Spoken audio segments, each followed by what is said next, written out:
Mistério no litoral norte. Corpo de jovem que estava desaparecido é encontrado em São Sebastião, numa trilha entre os bairros Paúba e Maresias. Prefeitura de Taubaté libera trabalho de ambulantes na cidade, mas com restrição de horários.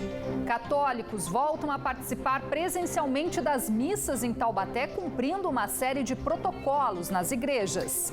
Segunda-feira, 6 de julho. Band Cidade está no ar na TV e também na fanpage da TV Band Vale no Facebook.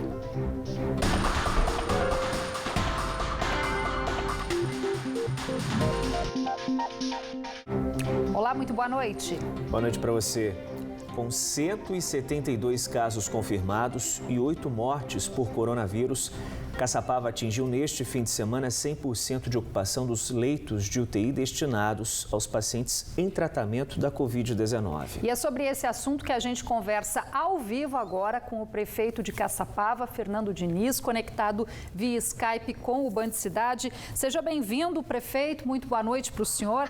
Bom, a Fusan informou que dispõe aí de condições, para leitos de retaguarda. Eu queria saber a partir de quando esse reforço entra em operação e qual vai ser a quantidade de novos leitos.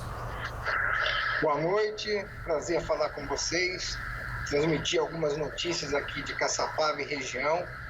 Realmente estamos nessa fase da pandemia preocupante, onde a gente pode estar atingindo o pico aí da contaminação das pessoas, essas pessoas que muitas vezes não entendem a necessidade das medidas profiláticas de se manterem isoladas, evitarem aglomerações e muitas vezes, então, isso acarreta no maior número de adoentados, acometidos pela doença.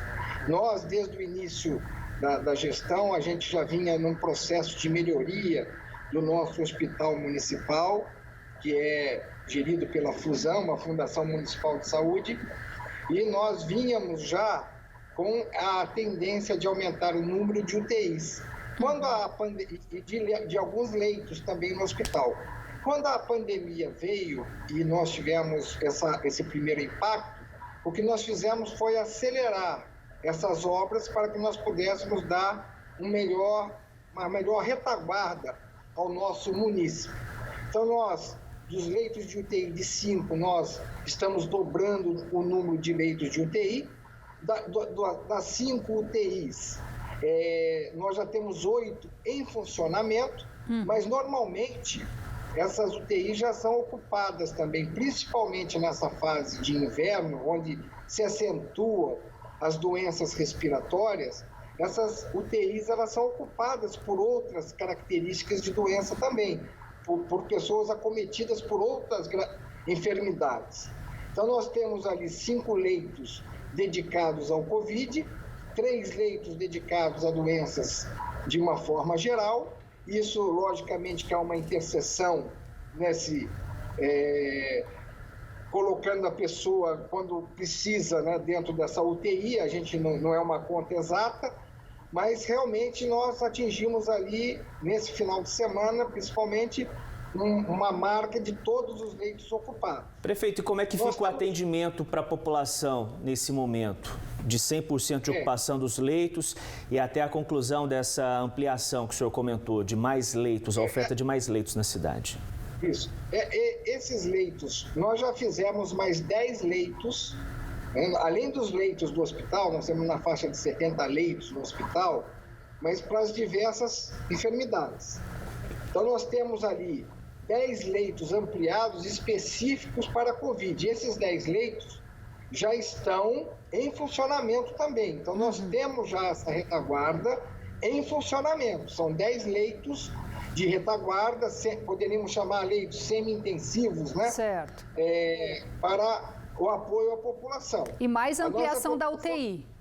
E mais ampliação da UTI. Então nós vamos para 10 leitos de UTI, 10 leitos de retaguarda ali, com 24 respiradores no hospital. Certo. E mais os outros leitos do hospital. Agora nós estamos tentando fazer com que o fluxograma não haja cruzamento das doenças, para que não haja uma infecção por conta de movimentações dentro do sistema de saúde hospitalar. Ok, então, prefeito.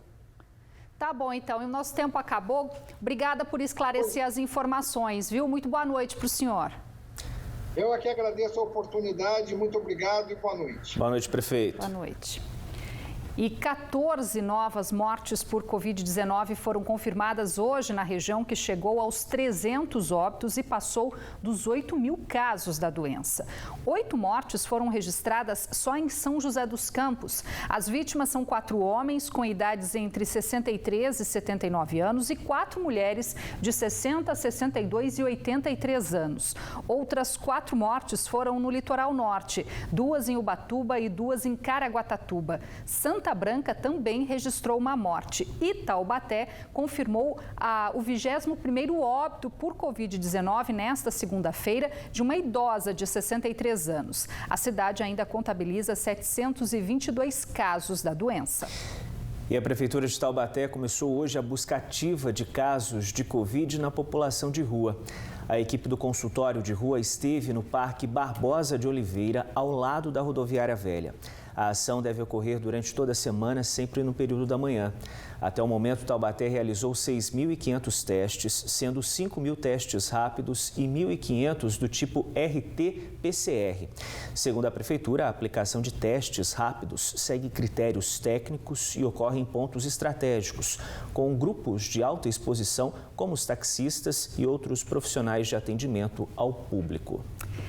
E mesmo com o aumento do número de casos de coronavírus, Taubaté iniciou hoje uma nova etapa de flexibilização da quarentena com a liberação do retorno ao trabalho dos ambulantes. Mas nesta retomada, a categoria deve respeitar uma série de normas, incluindo o horário para o exercício da atividade nas ruas.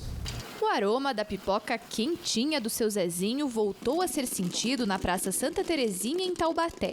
Nesta segunda-feira, ambulantes como ele puderam voltar a colocar os carrinhos nas ruas. Para o pipoqueiro, a autorização da Prefeitura veio em boa hora, pois desde abril as vendas por delivery não estavam ajudando muito. Daí vai agregar o que eu já faço lá, o delivery lá, e com aqui, com certeza vai ser bem melhor. A partir desta segunda-feira, estão liberados para atender o público os ambulantes que vendem produtos como pipoca, água de coco, espetinho e doces, mas sem consumo no local. Esses comerciantes podem atuar de segunda a sexta-feira, das 10 da manhã às 6 da tarde.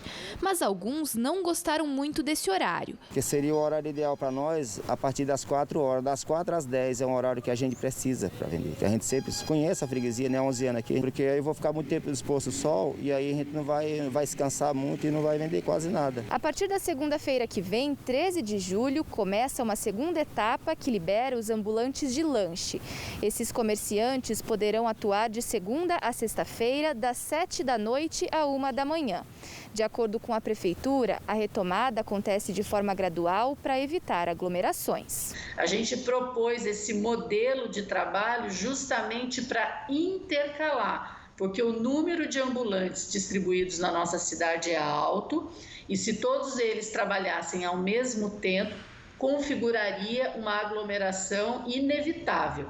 Então, houve essa preocupação, eles também receberam regras de trabalho, como todos os outros segmentos, de distanciamento, de proibição de consumo no local, de cuidado do uso obrigatório da máscara, do álcool em gel disponível. Já o seu Pedro, que na pandemia passou a vender as pipocas por delivery ou drive-thru na própria casa, mesmo com a liberação da Prefeitura, preferiu continuar com as atividades assim por enquanto. É que aos 76 anos, ele não quer ficar na rua por fazer parte do grupo de risco para a doença. Os 8 anos que eu fiquei na pracinha, eu era livre, podia ficar lá à vontade. Hoje, devido à pandemia, eu já não posso, porque eu sou grupo de risco. E aqui em casa eu tenho mais segurança, né? Porque a família me ajuda, eu estou evitando o problema. Só que é o seguinte, eu pretendo voltar para a pracinha, mas esse mês agora de julho, eu não daria ainda. Além disso, ele teve um aumento nas vendas de 50% durante a pandemia. Isso graças à ajuda da filha Emanuele, que divulga o trabalho do pai nas redes sociais, e também o próprio Band Cidade, que fez uma reportagem com o seu Pedro em maio. Como teve esse aumento, ele também sozinho lá, ele não iria dar conta. Então aqui ficou muito melhor para ele e a gente tá junto aqui, todo mundo junto, aprendendo, o negócio está crescente, está evoluindo, nós estamos avançando e com certeza vai ter novidades por aí. Primeiro lugar foi a Band, depois a rede social, porque muita gente não entra na rede social, né? Mas a TV ele liga, né?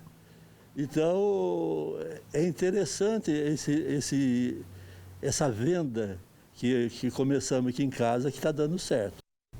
Seu Pedro aí ficou famoso, né? E já com relação à Feira da Barganha, a Prefeitura informou que ainda não há previsão de retorno e que, nesse momento, a liberação está restrita apenas à comercialização de alimentos. Em instantes, no Band Cidade, iniciativa em São José dos Campos conecta estudantes de escola particular com alunos da rede pública em projeto que oferece aulas de reforço pela internet. É num instante só, agora 7h01.